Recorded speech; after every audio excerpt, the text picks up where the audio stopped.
Mark, we were also talking in the previous segment about EM being a safe haven. Really?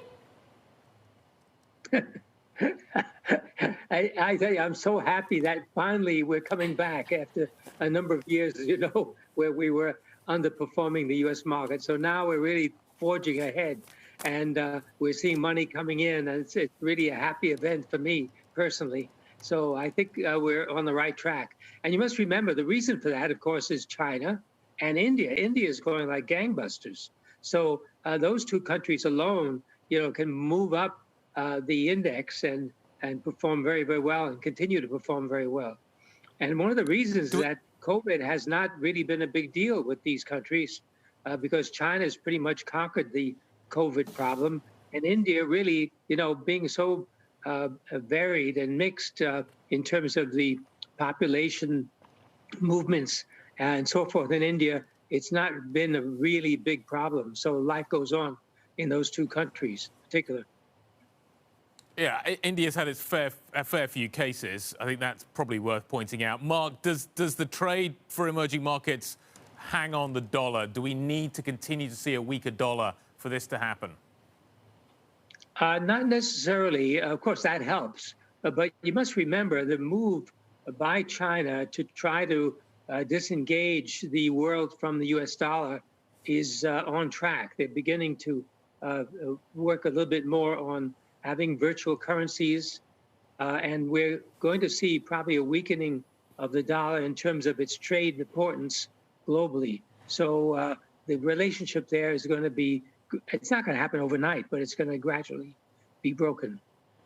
Mark, we're seeing a significant breakdown in a lot of asset classes, like 60-40 portfolio, forget about it. You get the 10-year yield above the 100-day. You have the NASDAQ sitting right at its 100-day moving average. Like, we're hitting some key levels here, so things could get worse. How can emerging markets ignore that if that continues to fall out of bed across asset classes and across Europe and the U.S.?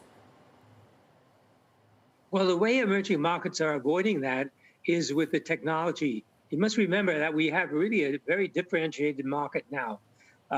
Of course, in the developed world and as well as the emerging world, but more in the emerging world where stocks related to technology are doing very, very well. And a lot of companies are adopting this technology, and that's driving their earnings ahead as well. So we have to very carefully differentiate these areas in emerging markets. And of course, what's going to be driving the growth in emerging markets is the adoption of technology, the spread of the internet, the spread of smartphones, 5G coming in. That's going to be driving a lot of the growth. Mark, as you say, the emerging markets cannot be put into one bucket, and that increasingly is the case.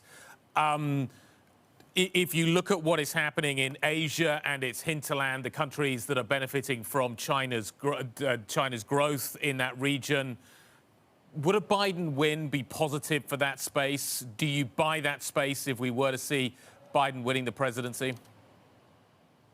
It could over a longer term period, but a lot depends on what Biden does. If he follows through on the policy to increase taxes in many areas in the U.S., particularly for the middle class, that would be bad for the U.S. market, and that means U.S. imports will suffer, and that, of course, will impact these Asian countries that do a lot of export. You must remember, China is just one of this whole complex of nations.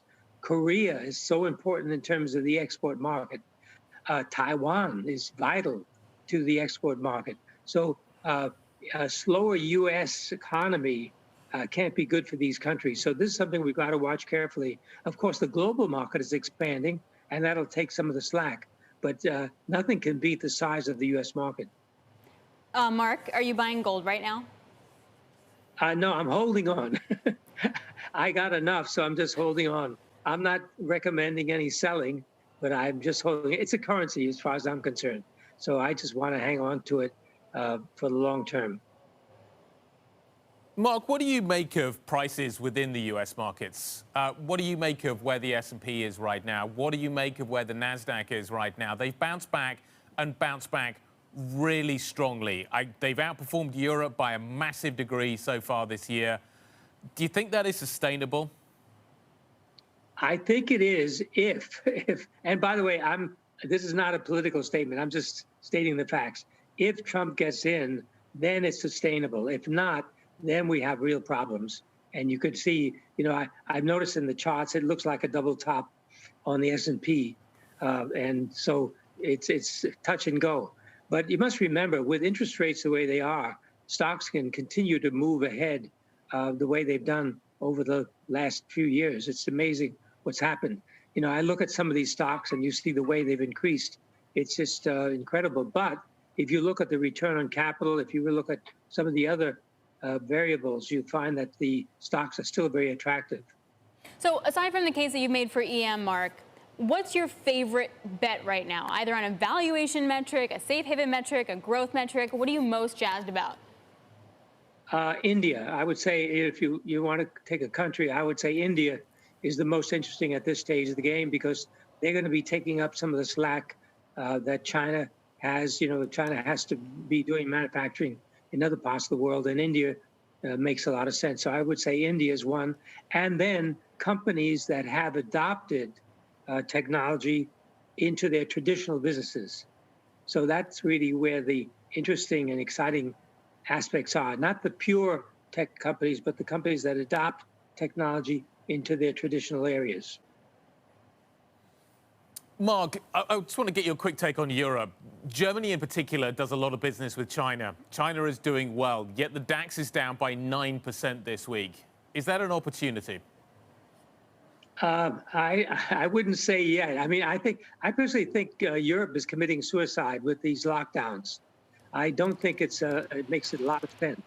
They've got to take an adoption of what, for example, here in the United Arab Emirates, I'm here in Dubai, and I entered the country before I took a test before I came in. They gave me another test when I arrived, and I can move around and do business and so forth.